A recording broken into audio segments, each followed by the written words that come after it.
I am less interested in the interior person, morally speaking, than you are, and probably any of you are. And it's largely, I do believe, because I come from a behaviorist, law-based religion. We care how you act. That's why we don't have a claim that if you look at another woman with lust, it's as if you've committed adultery with her. But obviously Christianity and Judaism are not identical religions. And we have no equivalent that if you look upon another woman with lust, it's as if you have committed adultery with your heart. There's only one way to commit adultery in Judaism, and it's with a different organ. And it's not a sin in Judaism. Well, there you have it. Degenerate Dennis Prager says lusting after women is fine. Basically, as long as you're not physically committing the act, so if you're a married man and you could think about other women, you could basically lust after them, as long as you're not cheating on your wife physically, it's fine. But Jesus Christ, he tells us Christians, "But I say to you that whoever looks at a woman to lust for her has already committed adultery with her in his heart." Dennis Prager denies that. And this gets even worse in the rest of this video, where Dennis Prager is basically trying to subvert the culture. Watch the rest of this video. You'll see that Dennis Prager is nothing but a filthy, dirty degenerate. I always ask, if a wife calls me and says, my husband looks at pornography, I found on his computer, I have one question. How is your life of intimacy with your husband? Is it good? In other words, is the pornography in lieu of you or in addition to you? And I know this is not a religious answer, and I'm not even giving a religious answer. I'm giving what I think is a moral and realistic answer. Men want variety. And if adultery is a substitute if pornography is a substitute for one's wife, it's awful. If it's a substitute for adultery, it's not awful. What Degenerate Dennis Prager is saying, that pornography could actually be a substitute for adultery. What he's not saying is that pornography could lead to adultery eventually and destruction of marriage. Dennis Prager is a degenerate.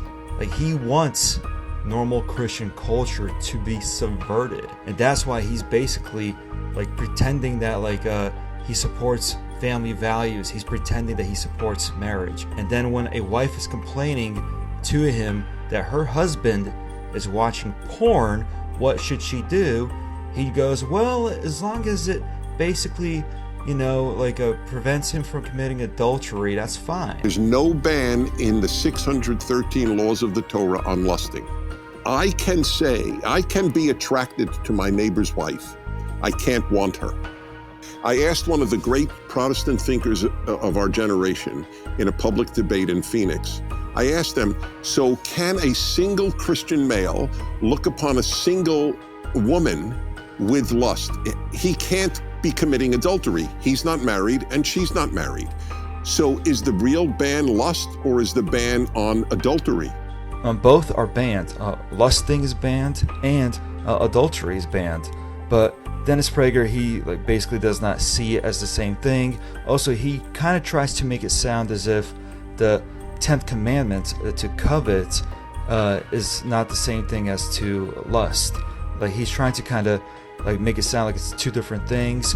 But basically, Jesus Christ, he says you should not lust for another woman, and he's just affirming or confirming what the 10th commandment says, to not covet another man's wife. And so Dennis Prager is going against the 10 commandments here. He's going against the last commandment, which is the 10th commandment right there. He's going against it to try to prove his points that there is no ban on lusting. He tries to back up his claims with a disputed set of rules. These rules are known as the 613 laws of the Torah, as he claims, but these rules themselves are very disputed within his own religion. But what is not disputed is the 10th commandment. And the 10th commandment straight up says to not covet another man's wife. Jesus Christ confirms this as well, to not lust for another woman, right? You don't want to commit adultery in your heart. And Dennis Prager, he's trying to find excuses for lusting. He's trying to say this is fine, while not realizing that he's promoting the violation of the 10th commandment. He's doing this on purpose, most likely.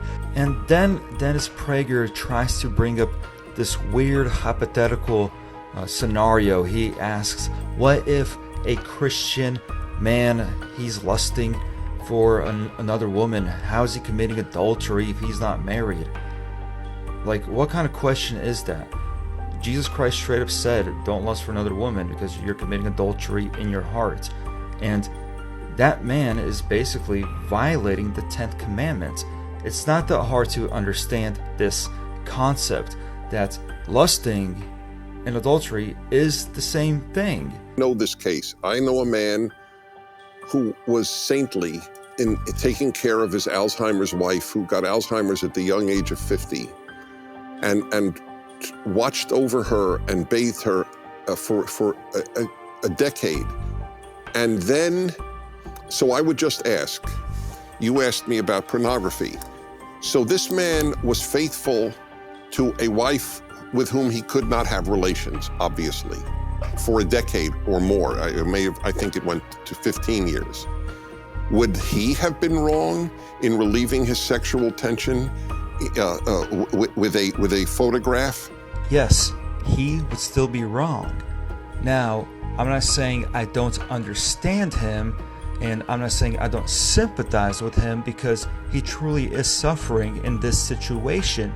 But at the same time, it is still a sin, because the Bible clearly explains why. The purpose of suffering is to help us grow and try to be better people. And it's not an excuse to just surrender and give up. The purpose of suffering is to help us grow spiritually and get closer to God as possible. Why is Dennis Prager so adamant about this issue? It's because he wants to subvert the culture. He wants to subvert Christianity. He wants Christianity to become this weak, liberalized Protestantism. That's what he wants. He does not want to see strong Christian men taking over and dominating America's culture or any culture in the West. He hates Christianity no matter how many times he pretends to praise it. In reality, he does not like Christianity. He hates Christianity. Also, it's just very clear that Dennis Prager is simply a degenerate trying to find excuses for his degeneracy. The purpose of this whole panel was for all of these so-called intellectual men to finally explain to the audience, to the people, is lusting adultery or not? In the end, they just come up with a bunch of mumbo jumbo, and they don't give any conclusive answer. They don't give you the answer if lusting is the same thing as adultery. I've already given you the answer. I told you, lusting is adultery. And it does not take a huge biblical scholar to figure this out. Unfortunately, we had these so-called intellectual men just discussing and not even trying to fully confront Dennis Prager. They're just discussing nothing at the end of the video. Nearly half the video was about nothing. It was just a bunch of pseudo intellectual mumbo jumbo. And yes, there was one Orthodox guy on the panel, Jonathan Pajot, who also did not really confront Dennis Prager and tell him, hey, Mr. Prager, you are wrong here. And it's just so sad that the Orthodox guy on the panel, the one Orthodox guy on the panel, did not confront Dennis Prager about this issue. This whole discussion that they had was just a waste of time. Men and women who are Orthodox, who are Christians, we must try to pray. Right now we're in the season of Lent, and we must try our best to try to fight these demons that are trying to make us lust, that are trying to make us look at bad images. We must try to keep praying and try our best to please the Lord and to fight this evil. So don't listen to Dennis Prager. Listen to the Word of God. Don't forget to like, share, and subscribe, and go to patreon.com/altmonarchist if you really want to support the channel. God bless.